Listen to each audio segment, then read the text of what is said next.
各位喜爱中医的伙伴们，大家好。有的伙伴问在 APP 里提问一个现象，说自己经常感觉嘴里头很咸尤其痰多的时候一咳嗽，这个痰都是咸的为了验证此事呢，说自己有一次专门没吃盐但是呢还是感觉自己嘴里很咸，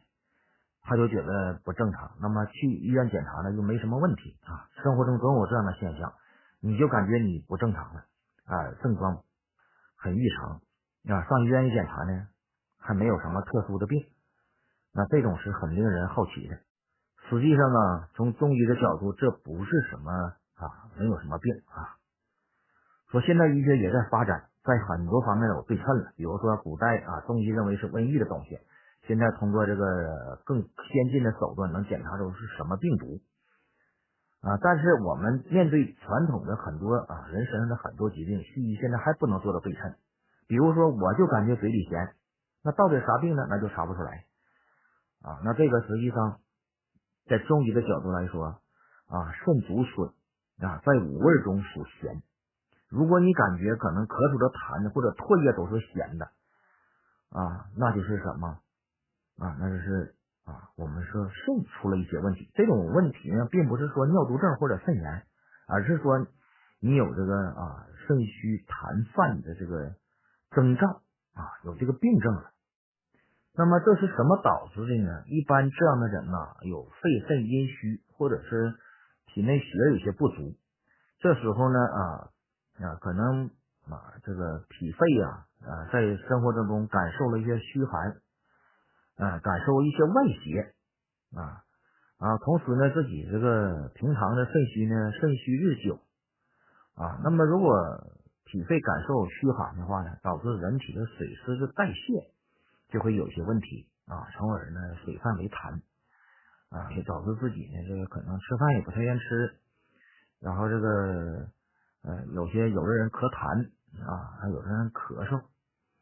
然后浑身无力，然后这个咳嗽的时候这个痰呢就有一些咸味了。所以呢我们平常可能有些人就忽略了一些问题，比如说年龄稍微大一点年龄稍微大一点的有什么不足呢？就是我们体内的消化吸收，对水谷消化吸收的运化不足，会导致一部分人有肺肾阴虚。所谓肺肾阴虚是液态的营养有些不足，那就说明消化吸收运化这些水湿不够了肺肾阴虚血气不足。那么肺肾阴虚血气不足的时候就会形成痰湿内阻。我们说阳虚的时候会形成痰湿，阴虚也会吗？也会。就像我们看一个小河一个小河水流特别缓慢的时候，往往容易造成淤阻。所以血虚的人呢也容易造成什么？也容易造成血瘀也会产生这个问题。再一点呢，有的人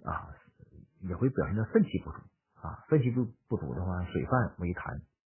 再有一点呢，本身我们内在气机已经弱的情况下，比如说我们肺肾本身就虚损的情况下，如果感受外邪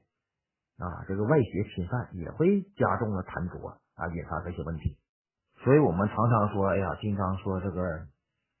痰浊哪来的？痰浊不是从天上掉下来，它往往就是在你人体内部的什么气机调整的过程中，原来本来应该拥有的那种人体的代谢的生理性物质，比如说津液比如说我们肺阴胃阴这些液态的一些人体的，这包括口中的我们经常咽的这些唾液。很多人会发现自己年龄大了总往出吐口水为啥吐呢？因为你人体的津液代谢出现了问题。还有一点呢，就是总卡痰就是总觉得这咽喉的痰比较多，有的呢不吐出来觉得不卫生不礼貌，有的就直接咽下去了，咽下去呢人体也代谢不了这些东西都是痰浊。那为啥一个小孩子没有，我们上次就有呢？说明人体正常的代谢的液态的生理物质失去了其正常的规律就像我们说黄河出现水灾，它为什么出现水灾呢？就正常的规律被打破了，它才出现水灾。人也一样人就是一个高山流水我们说一个健康的人身上有体香身上有体香。所以我记得有那天我看一个说修行的人这会儿修行生命终结的时候坐着死了如果佛教呢可能叫圆寂了。这个人的尸体很久他都不腐烂为什么？说明这个人的气机非常健康。我们先不从修行角度来谈这个问题，就是这样的人呢，他没有我们常人的一些情志一些饮食生活的不规律。比如说他很少去大鱼大肉去喝酒上夜总会很少的要承受人世间的这个职场房屋产权各种纠纷。所以呢，在人世间才是大修行我们出家到寺庙的时候，大家看平日这些事儿就没有了。第二呢，饮食特别规律每天生活也特别规律。这样的人他身上就自然有一股淡淡的这个体香。但是我们这个酒肉情志吵闹你恩我怨的这些事儿纠缠的人类生活在俗世之中的老百姓往往就不能那么顺利，有很多干扰我们的东西。所以对于这个阴虚少血，然后脾肺能感受虚寒的，另外包括肾气不足，还有这个脾胃中气有点不好这个饮食呕饿消化不好，水湿代谢不利，这些人很容易引发这个问题造成我们突然间发现自己咽喉有痰或者咽喉干燥，然后一咳呢，或者一品味一下，感觉嗓子有很大的咸味儿，那就说明你什么？至少你是肾虚肾虚，然后引发什么？引发人体的相关的病症。这个没有器质性的病变它只是功能性的。它的问题呢，应该是肾虚导致人体水液代谢失常。我们说肺为水之上源，这个水指肾水所以肺呢，我认为就是属于高山上的雪。我们的肾呢，相当于地上的河湖泊。所以无论长江、黄河，你还是中国的几大湖，它的水的来源在哪呢？有人说天上下来天上下来点雨，只构成我们一个小水库一个小湖泊。说长江大河这个水这个包括中国最大的淡水湖的水，绝对不是天上下的雨，它应该是什么？源于高山上雪水融化的冰山雪水融化，然后流经好几个省。所以我们管长江黄河叫母亲河，实际上它是我们生命的根本，它就是水之上源。我们说黄河长江就是我们肾水，就是我们的肾水，而它的发源地这些高山就是属于肺。所以肺肾虚损感受外邪，引起这个痰饮，然后形成这个嘴中有咸味儿。那我们在治疗上呢，补肾化痰用的方子呢，用金水6斤煎来加减方。我们来看当归10克熟地25，陈皮7.5，半夏10克，茯苓20，赤甘草5克，生姜5片，防风6克。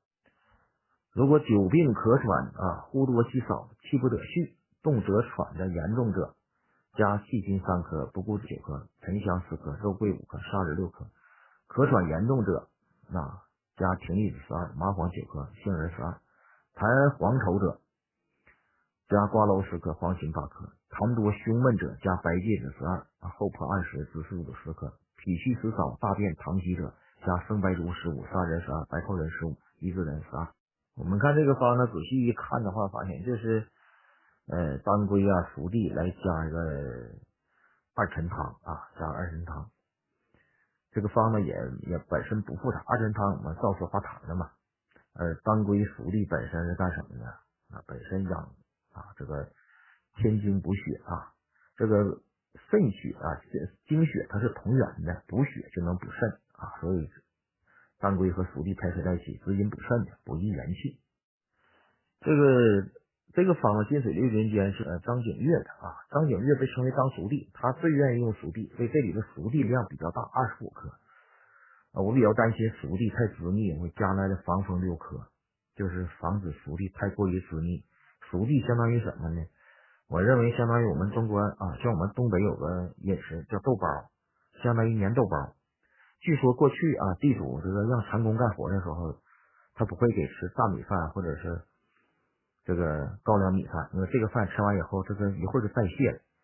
你就饿了，干不动活了。或者吃这个豆包，粘豆包吃完了以后4个小时都不会饿。这个熟地就相当于豆包大家你抓药的时候，你拿熟地看看，熟地黏腻，特别滋腻，所以脾胃功能不好的人呢，就会容易导致胃的消化慢了像肉似的，所以加防风，防止过于滋腻。那当归熟地呢，补血养肾这个精血同源，然后陈皮半夏茯苓甘草，这属于这个本身就属于这个二陈汤燥湿化痰的作用很强。二陈汤本身呢能燥湿化痰，理气和中，同时能消除肺中的痰浊。肺中痰浊一消除有啥好处呢？肺气下行。肺气下行，我刚才说过，肺就是高山，高山的水就流下来了，流下来呢，长江黄河就得到水了顺水就得到充氧起这个作用。这里面重用生姜，生姜量不少这个5片，它的作用是心通理肺和胃化痰这个我们看我们吃很多菜的时候，尤其像肉，我们为啥做一些鱼牛肉什么都放一下生姜呢？很多人说除味厨师说除味，其实这个根源应该源于中医，我觉得生姜的作用是什么呢？就是它有和胃化痰的作用为什么呢？能消除这个肉的滋腻。那我们看，如果久病咳喘，呼多吸少，气不得续这种人就是什么呢？喘气的时候吸气吸不上来呼气能呼出去，这总上不来气儿，喘就感觉很严重。这种类型就是肾不纳气了肾不纳气的话，我们看这个补子后贵，温补肾阳。沉香配合砂仁呢，主要纳气归肾沉香本身有什么作用呢？它温中止呕，纳气平喘的作用，一般阴虚肾气不归元的时候用的很好。然后细辛本身有什么作用呢？祛风散寒，通窍止痛，温肺化饮的作用。因为这种类型的情况，我们看从细辛到补子到肉桂到砂仁，都是我们说都有去寒邪的作用。说这个可能受寒邪引发的什么肾不纳气的。那么咳喘严重者加葶苈子、麻黄还有杏仁加这3个药。这3个药呢，主要是宣肺利水平喘的这个都起这个作用对于咳喘患者效果非常明显。那么对于痰黄粘稠者，痰黄的话，一直肺中有热所以黄芩本身清肺热肺热胃热都能清。瓜蒌呢本身有清热祛痰的作用。痰多胸闷者加白芥子、厚朴和紫苏粉。这厚朴本身燥湿消痰燥湿消痰，对于气滞湿积效果比较好。配合紫苏子还有白芥子消痰的作用强，紫苏籽能降肺气，所以降肺气消湿积让气机下行，对于胸闷就中焦胸闷湿积引发的这个肺气不降有痰，效果非常好。那么脾虚时早大便溏稀者就是说明什么呢？说肾阴虚、肺肾阴虚的呢，有没有可能本身脾阳不足呢？完全有这个可能人体可以出现这个现象。那么这种情况怎么办呢？我们大便溏稀者可以加生白术15、砂仁12、白蔻仁15益智仁12，这属于温运脾阳健脾除湿。别看加减方这么多对大多数的患者来说就是口中有咸味，你吃基本上就足够了不会有什么大问题这个能达到咳喘这呼多稀少然后这个咳喘特别严重，这都是一般老年人了如果人到中年的时候就感觉口中有痰然后咸，你用这个金水六磷酯这个盐方就效果非常好，一般1周效果就非常明显口中这个咸味马上消失了。